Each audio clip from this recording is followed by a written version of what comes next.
Here's the part where we're going to make the eye look wet. Gross, huh?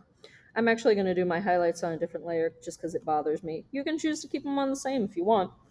And I'm going to make sure I do this over top of my pupil because the pupil's going to have some highlights too. The eye is a very wet object, so anytime it has light bouncing off of it, it's going to reflect that. So we want to name this. You can name it shiny, you can name it highlights. As long as you name it, I don't care. We're going to switch over to some white. And I'm going to play around with the opacity a little bit for this. But I should be following the shape of the object, which is a circle. We talked about that a little bit in the last video.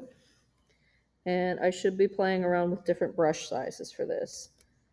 That's too much. I think we want a soft round for this. So I'm sticking with a circular option. And if I wanted to, I could stick within the color family for this and go really light and then place my highlight on top of it. And again, follow the form, friends. Follow it. And make sure you're being consistent with your light direction. Like, don't just have it going the whole way around. You should have mostly just picked out a few certain areas depending on where. You can't see my hands, but I'm gesturing. Depending on where your light source is coming from. Now that I've stacked that pale mint green, I'm going to come in with white.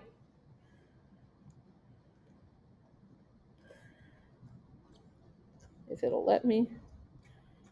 And you can get kind of funky with your light shapes as long as they're matching your stuff. I could probably go in a little darker with my pupil. I could probably smudge a little bit. I'm going to do that. Just don't get carried away with smudging. Even though it's really fun, I got carried away. I lost some of my form there. I'm also going to soft erase some of this out. It looks a little too rounded off at the edge.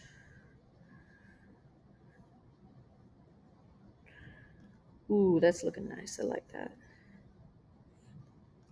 Okay. Almost done, almost done.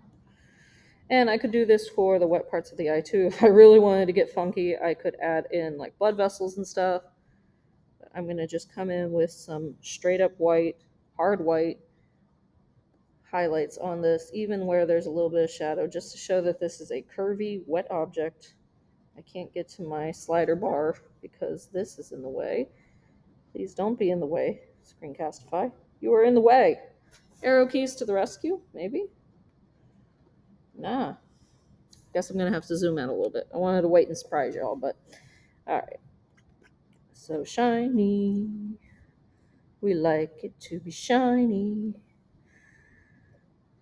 Scrub the deck and look shiny. Smudge it. I'm actually going to go back and do a few things real quick. Add a new layer. I'm going to add in the pink fleshy part of the cornea. Or not the cornea.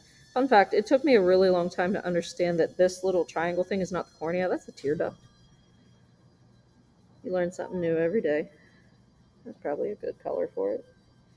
Ish.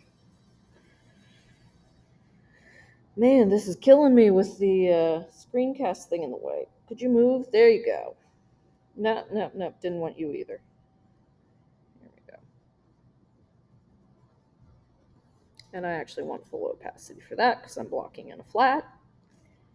Go a little bit lighter. Blend that. That's nice. I'm a big fan of the smudge tool. You may not like it. It's up to you. You can, if in fact, I just pointed with my finger, which you can't see. You can go too far to the point where your fill is no longer showing, so be careful of that. Okay, and let's go ahead and take a look at what this eyeball looks like from afar. Maybe if my zoom key cooperates. Those sort of details are the things I really want you to focus on that matter when you do digital painting, so that you get up close and make those little marks that really blend together to make something look really cool when it's all zoomed out and finished. Cool? Make an eyeball.